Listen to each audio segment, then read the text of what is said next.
भारत माता की। देश के बॉर्डर पर, सरक्रीक के पास, कच्छ की धरती पर देश की सेनाओं के साथ, सीमा सुरक्षा बल के साथ आपके बीच दीपावली, ये मेरा सौभाग्य है।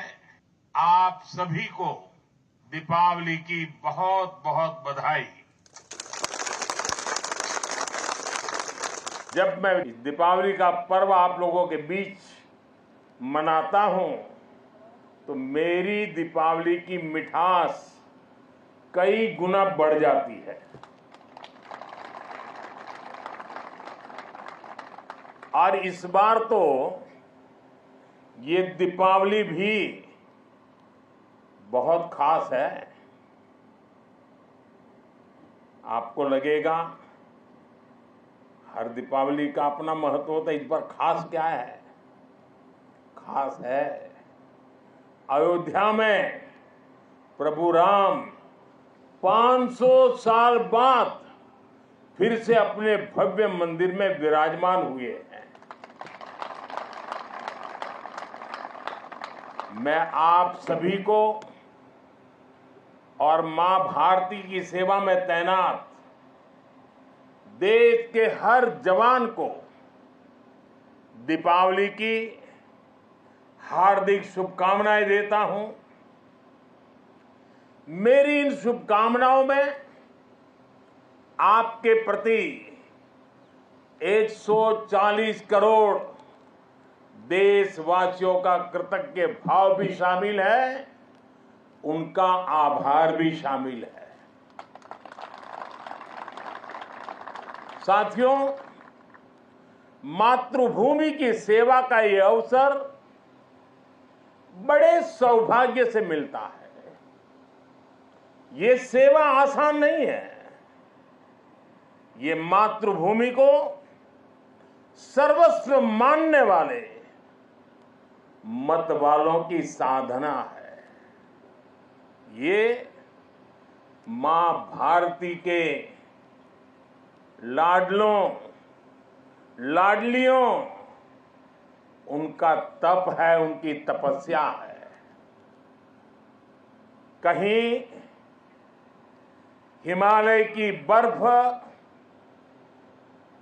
और ग्लेशियर का शून्य से नीचा तापमान, कहीं नसों को जमाने वाली ठंडी रातें, कहीं गर्मियों में तपता हुआ रण का रेगिस्तान, आग बरसता हुआ सूरज, कहीं धूल भरी रेतीली आंधियां,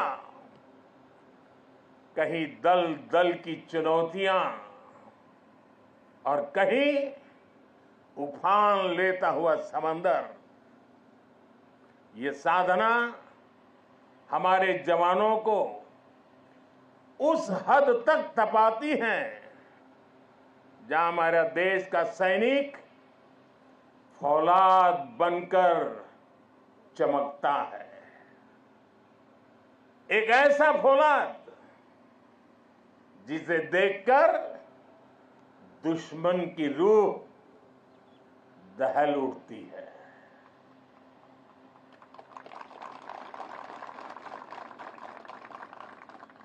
दुश्मन भी आपको देखकर सोचता है कि जो ऐसे क्रूरतम प्रहारों से विचलित नहीं हुआ, उसे भला कौन हरा पाएगा। आपकी यह अटल इच्छा शक्ति, आपका यह अथाह शौर्य, पराक्रम की पराकाष्ठा, देश जब आपको देखता है तो उसे सुरक्षा और शांति की गारंटी दिखाई देती है। दुनिया जब आपको देखती है तो उसे भारत की ताकत दिखाई देती है, और दुश्मन जब आपको देखता है तो उसे बुरे मंसूबों का अंत दिखाई देता है। आप जब जोश में दहाड़ते हैं तो आतंक के आका कांप जाते हैं। ये है मेरी सेना का, मेरे सुरक्षा बलों का पराक्रम। मुझे गर्व है हमारे जवानों ने हर मुश्किल से मुश्किल मौके पर अपने इस सामर्थ्य को सिद्ध किया है। साथियों, आज जब मैं कच्छ में खड़ा हूं तो यहां हमारी नेवी का जिक्र भी उतना ही स्वाभाविक हो जाता है। ये गुजरात का समुद्री तट देश की बहुत बड़ी ताकत है। इसलिए यहां की समुद्री सीमा भारत विरोधी षड्यंत्रों का सबसे ज्यादा सामना करती है। कच्छ के इसी क्षेत्र में भारत की अखंडता का उद्घोष करती ये सर क्रीक भी है। अतीत में इस क्षेत्र को रणभूमि बनाने की कोशिशें भी हुई। देश जानता है सर क्रीक पर दुश्मन की नापाक नजरें कब से टिकी है, लेकिन देश निश्चिंत भी है क्योंकि सुरक्षा में आप तैनात है।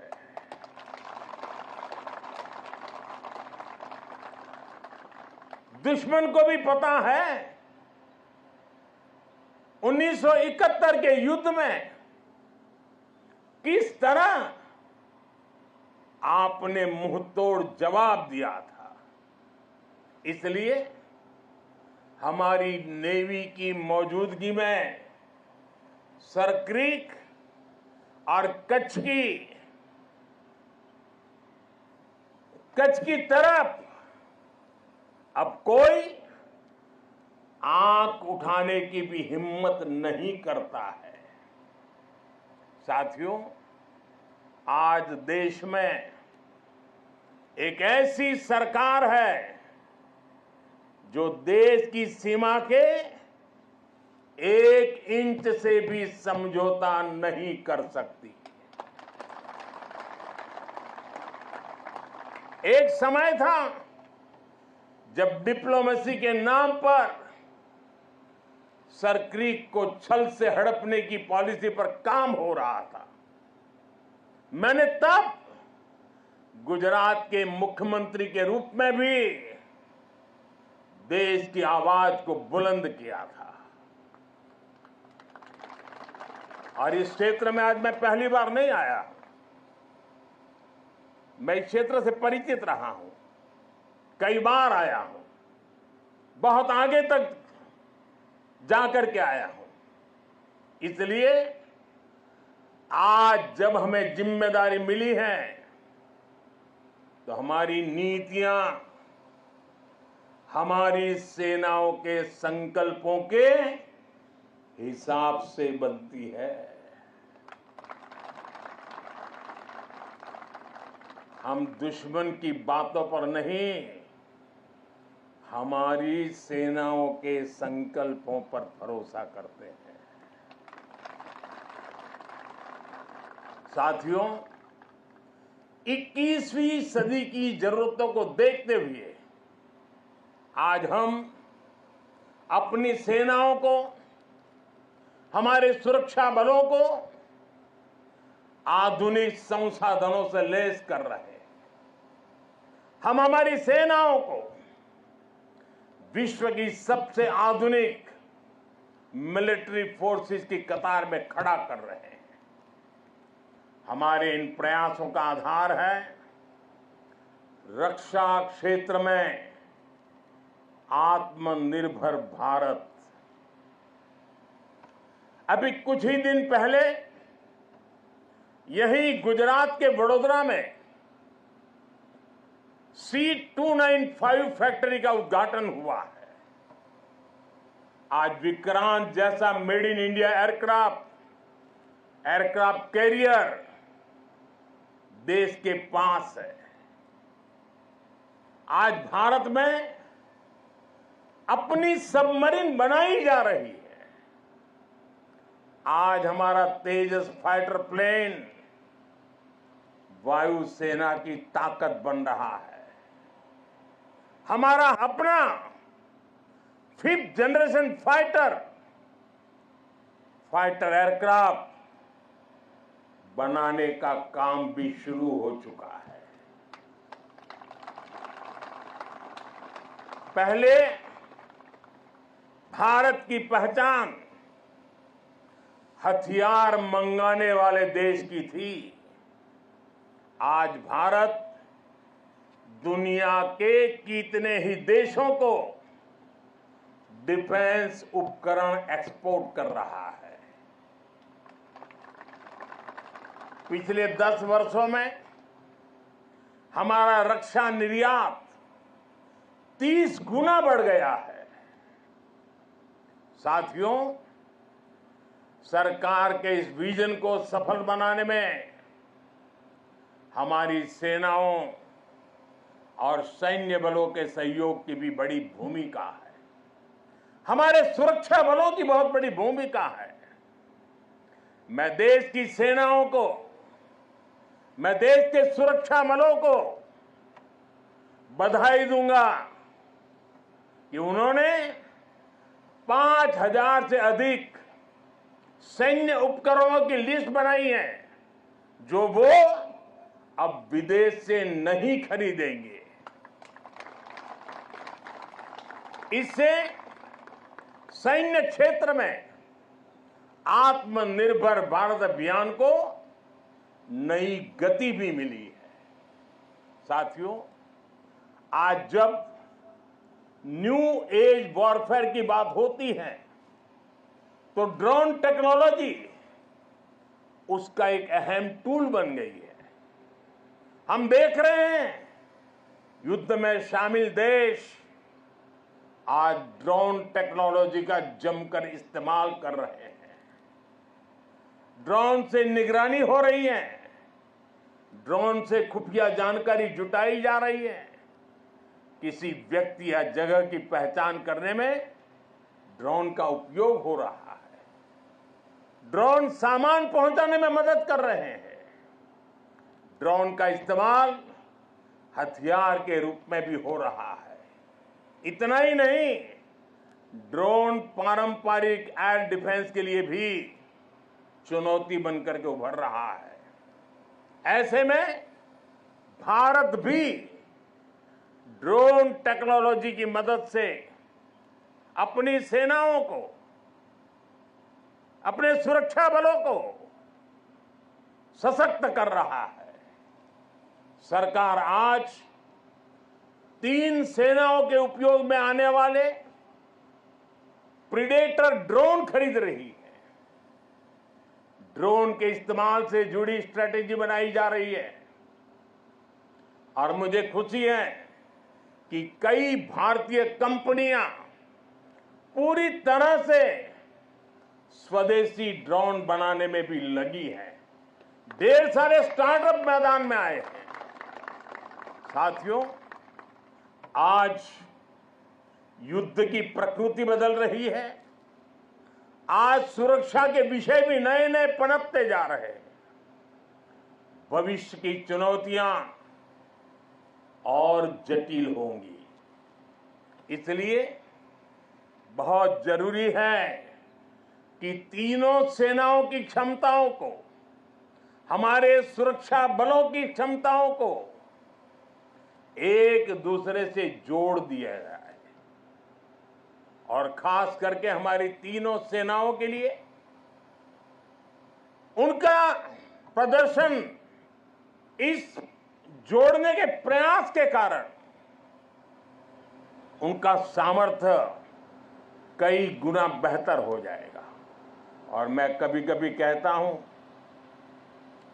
कि एक आर्मी, एक एयरफोर्स और एक नेवी हमें एक नजर आते हैं, लेकिन उनका जब संयुक्त अभ्यास होता है तो एक एक एक नहीं 111 नजर आते हैं।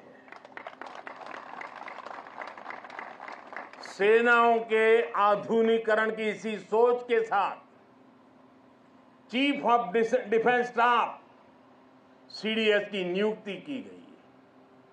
इसने देश की सेनाओं को मजबूत करने में बड़ी भूमिका निभाई। अब हम इंटीग्रेटेड थिएटर कमांड की दिशा में बढ़ रहे हैं। इंटीग्रेटेड थिएटर कमांड के लिए एक ऐसा मैकेनिज्म तैयार कर लिया गया है जिससे सेना के तीनों अंगों के बीच और बेहतर तालमेल होगा। साथियों, हमारा संकल्प है नेशन फर्स्ट, राष्ट्र प्रथम। राष्ट्र की शुरुआत उसकी सीमाओं से होती है। इसलिए बॉर्डर इंफ्रास्ट्रक्चर का विकास देश की सबसे बड़ी प्राथमिकताओं में है। बीआरओ ने 80,000 किलोमीटर से ज्यादा सड़क का निर्माण किया है। लद्दाख और अरुणाचल प्रदेश में भी रणनीतिक रूप से महत्वपूर्ण सड़कें बनाई गई है।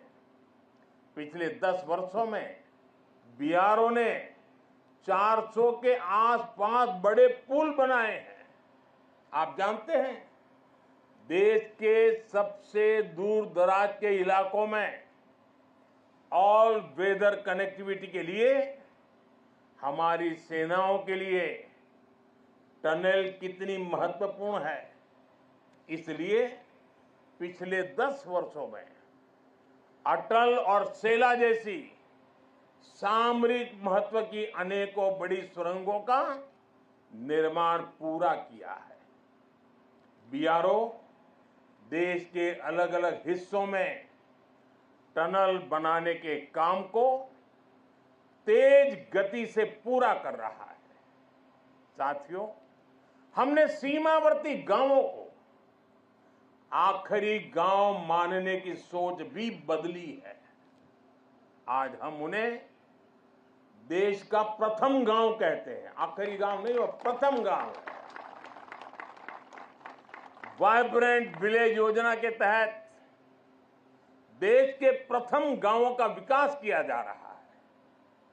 वाइब्रेंट विलेज यानी सीमा पर बसे ऐसे वाइब्रेंट गांव जहां वाइब्रेंट भारत के प्रथम दर्शन हो। हमारा देश का तो ये विशेष सौभाग्य है कि हमारे ज्यादातर सीमावर्ती इलाकों को प्रकृति ने विशेष आशीर्वाद दिया है। वहां पर्यटन की अपार संभावनाएं हैं। हमें उसे तराशना है, निखारना है।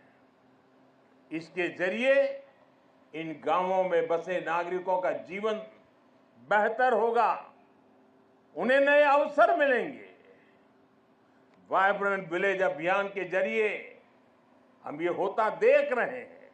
आप ही के यहाँ आसपास के जो दूर दराज के आखिरी गांव कहे जाते थे, जो आज पहले गांव है, वहां सीवीड का काम आपकी नजरों के सामने तेजी से बढ़ रहा है। बहुत बड़ा आर्थिक नया एक क्षेत्र खुल रहा है। यहां मैंग्रोव के पीछे एक बड़ी ताकत हम लगा रहे हैं। वो देश के पर्यावरण के लिए तो बहुत सुनहरा अवसर है, लेकिन ये मैंग्रोव के जो जंगल तैयार होंगे वो यहाँ के टूरिस्टों के लिए, और जैसे धोरडो में रणोत्सव ने पूरे देश और दुनिया को आकर्षित किया है, देखते ही ये इलाका टूरिस्टों का स्वर्ग बनने वाला है, आपकी आंखों के सामने बनने वाला है। साथियों, इस विजन को आगे बढ़ाने के लिए हमारी सरकार के मंत्री भी सीमावर्ती वाइब्रेंट विलेज में जा रहे हैं। आज वो वाइब्रेंट विलेज में रुकते हैं जहां ज्यादा से ज्यादा समय बिताते हैं। ऐसे में देश के लोगों में भी इन गांवों को लेकर आकर्षण बढ़ रहा है, उत्सुकता बढ़ रही है।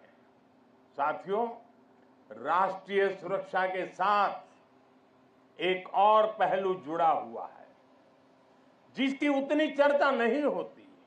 ये है बॉर्डर टूरिज्म, और इसमें हमारे कच्छ के पास अपार संभावनाएं हैं।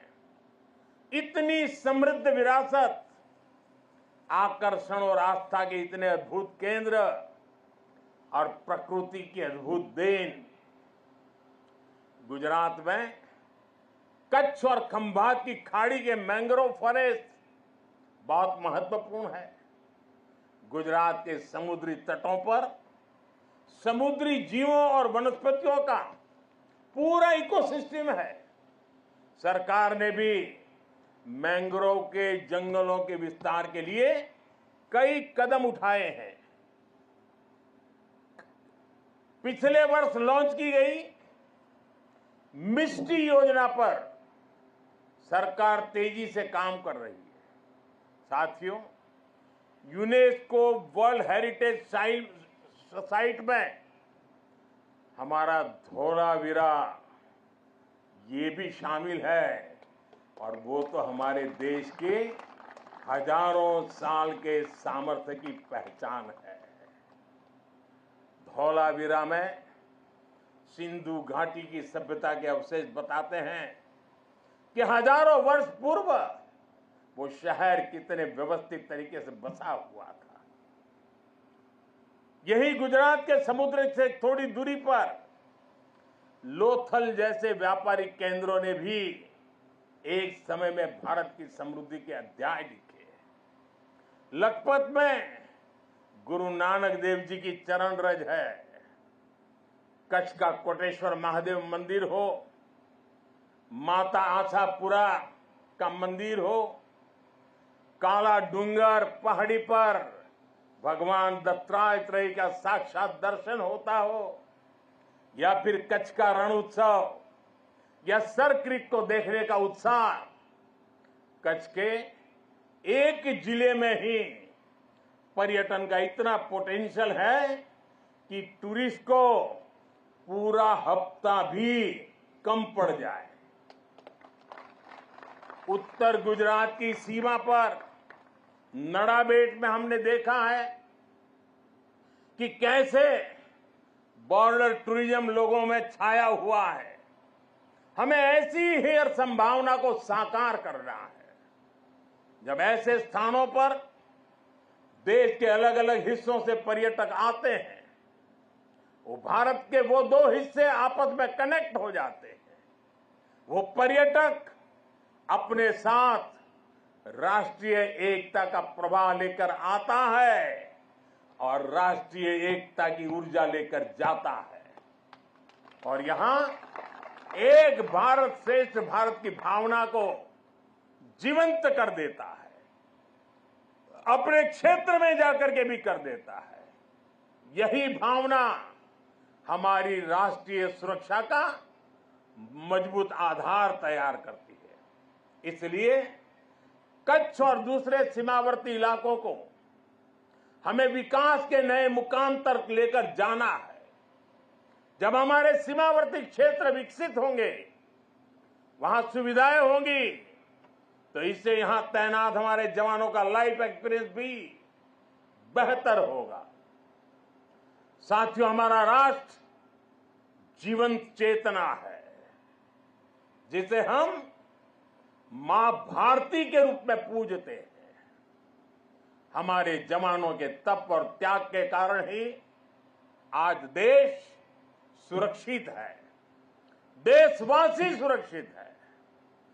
सुरक्षित राष्ट्र ही प्रगति कर सकते हैं। इसलिए आज जब हम विकसित भारत के लक्ष्य की ओर इतनी तेजी से बढ़ रहे हैं, तो इसमें आप सब इस स्वप्न के रक्षक हैं।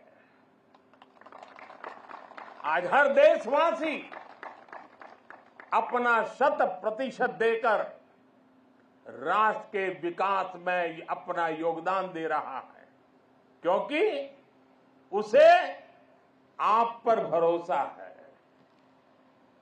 मुझे विश्वास है आपका ये शौर्य इसी तरह भारत के विकास को बल देता रहेगा। इसी विश्वास के साथ आप सबको एक बार फिर दीपावली की हार्दिक शुभकामनाएं। आप सबका बहुत बहुत धन्यवाद। मेरे साथ बोले भारत माता की, भारत माता की, भारत माता की, भारत माता की। वंदे वंदे वंदे वंदे वंदे वंदे वंदे।